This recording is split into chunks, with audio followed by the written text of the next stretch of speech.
மைனர்னா சட்டம் விட்டுடுமா?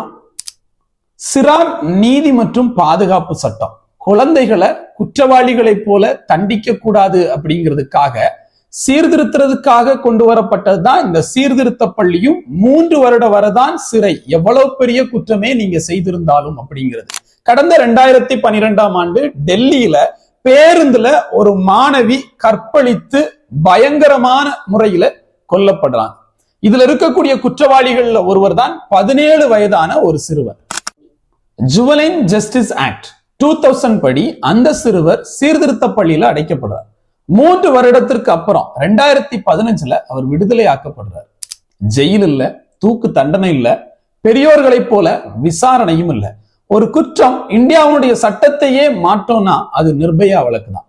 ஜுவலைன் justice act 2015 சொல்லிட்டு அது மறு சீராய்வுக்கு உட்படுத்தப்பட்டு அது மாற்றி அமைக்கப்பட்டுச்சு. இன்னைக்கு அதே சிறுவன் இருந்திருந்தா அவர் நிச்சயமாக தூக்கு தண்டனையோ அல்லது அவர் ஆயுள் தண்டனையோ பெற்றிருக்கக்கூடிய ஒரு பெரியோரை போலதான் நடத்தப்பட்டிருப்பார். 7 வயதுக்கு உட்பட்ட ஒரு சிறுவர்கள் இன்னைக்கு எதுவும் குற்றம் செய்தால் சட்டம் அதை ஒரு பொருட்டாக கண்டுக்காது. ஆனால் அதே 7 வயதிலிருந்து 12 வயதுக்கு உட்பட்டவர் என்று சொன்னால் உங்களுடைய மென்டல் மெச்சூரிட்டியை சட்டம் செக் பண்ணும்.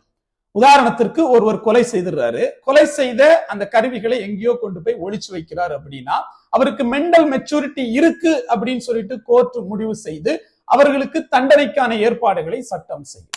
ஒருவேளை அவர்களுக்கு மென்டல் மெச்சூரிட்டி இல்லாம அந்த தவறு நடந்திருதுன்னா சட்டம் நிச்சயமாக அவர்களை சிறாராக தான் கன்சிடர் பண்ணும். 12 வயசுல இருந்து 15 வயதுக்கு உட்பட்டவர் அப்படின்னா அவர்களை சிறாக்களாக சட்டம் சீர்திருத்த பள்ளியில தான் சேர்க்கும். 16 வயதிலிருந்து 18 வயது உடையவர்களாக நீங்கள் இருப்பீர்கள் என்று சொன்னால் குற்றம் என்ன அப்படிங்கிறது தான் சட்டம் பார்க்கும். ஒருவேளை அது ரேப் ஆகவோ, அது கிட்னாப் ஆகவோ, அது கொலையாகவோ, அது ஒரு கேங் ரேப் ஆகவோ அல்லது ஒரு சைல்டு ரேப் ஆகவோ அது இருக்கிற பட்சத்துல நிச்சயமாக சட்டம் உங்களை தண்டிக்கும். சிறார்கள் அப்படின்னு சொன்னோன்னே சட்டம் கண்ணை மூடிட்டு உட்கார்ந்து இருக்காது. அது நிச்சயமாக நீங்கள் தெரிந்தே செய்த குற்றம்னா உங்களை தண்டிக்கவும் தயங்காது.